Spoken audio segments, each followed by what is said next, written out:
Hello viewers, வணக்கம் and welcome to my channel நம்ம வீட்டு ஸ்பெஷல். இன்னைக்கு நம்ம என்ன நம்ம வீட்டு ஸ்பெஷல் சத்து மாவு அல்வா எப்படி செய்யலாங்க தான் நம்ம இன்னைக்கு பார்க்க போறோம்.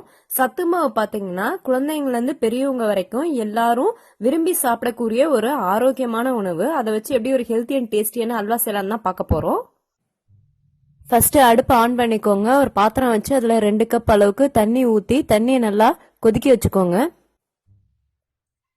இப்ப தண்ணி ஊத்துன ஒரு 2 நிமிஷத்துலயே நல்லா கொதிச்சு வர ஆரம்பிக்கும். இந்த ஸ்டேஜ்ல நம்ம ஸ்வீட்னஸ்க்காக சர்க்கரை சேர்த்துக்கலாம்.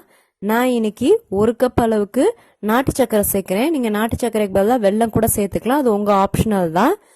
நாட்டு சர்க்கரை பாத்தீங்கன்னா தண்ணியில நல்லா கரைஞ்சு வரணும், வேற பாகு பதத்துக்குலாம் வரணும்னு அவசியம் இல்லை.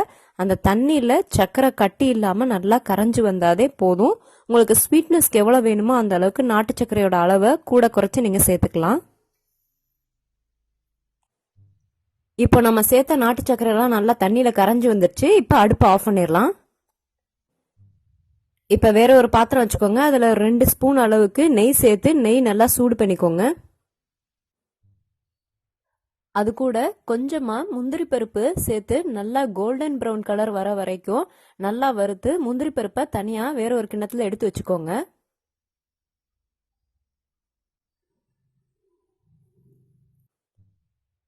நான் இன்னைக்கு ரெடிமேடா விற்கிற சத்து மாவு தான் யூஸ் பண்ண போறேன். இதுல பாத்தீங்கன்னா நிறைய சிறுதானியங்கள் சேர்த்திருக்காங்க. அது கூட பாத்தீங்கன்னா முந்திரி பருப்பு, பாதாம், மக்காச்சோளம், கேழ்வரகு, கம்பு, தினை இந்த மாதிரி நிறைய சேர்த்துருக்காங்க. உங்களுக்கு இந்த மாதிரி ரெடிமேடா வாங்கியும் யூஸ் பண்ணிக்கலாம், இல்லைன்னா வீட்டிலே செஞ்ச சத்து மாவையும் பயன்படுத்திக்கலாம். இப்போ நம்ம ஏற்கனவே முந்திரி பருப்பு வறுத்த அந்த 2 ஸ்பூன் நெய் பாத்திரத்துல இருக்கும். அது கூட 1 கப் அளவுக்கு நான் சத்து மாவு சேர்க்கிறேன். சத்து மாவு சேர்த்த உடனே அடுப்பை நல்லா லோ ஃப்ளேம்ல மாத்திக்கோங்க. நல்லா அந்த சத்து மாவு நெய்யிலேயே வாசம் வர வரைக்கும் நல்லா வதக்கிக்கோங்க. இந்த மாதிரி செய்யறதுனால நம்மளோட அல்வா பாத்தீங்கன்னா நல்லா வாசனையாவும் இருக்கும், அதே சமயத்துல டேஸ்டும் சூப்பரா இருக்கும். ஒரு 2 நிமிஷம் இந்த மாதிரி வாசம் வர வரைக்கும் நல்லா வறுத்துக்கோங்க. இப்ப இது கூட ஆல்ரெடி நம்ம தண்ணியில கரைச்சி வச்சிருக்க அந்த நாட்டு சர்க்கரைய இது கூட ஒரு வடிதட்டியை வச்சு நல்லா ஃபில்டர் பண்ணி சேர்த்துக்கோங்க. இந்த மாதிரி செய்யறது மூலமா நாட்டு சர்க்கரையில இருக்க டஸ்ட், மண்ணு, கல்லெல்லாம் ஃபில்டர் ஆகி வந்துடும். அதுக்கப்புறமா நல்லா கட்டி இல்லாம நல்லா சத்து மாவை நல்லா தண்ணியில கரைச்சி விடுங்க. கொஞ்சம் கூட கட்டி இருக்கக்கூடாது. அடுப்பை கண்டிப்பா லோ ஃப்ளேம்ல வச்சுதான் செய்யணும். அப்பதான் நம்மளோட அல்வா பதம் நல்லா வரும். நல்லா கிளறிக்கிட்டே இருங்க.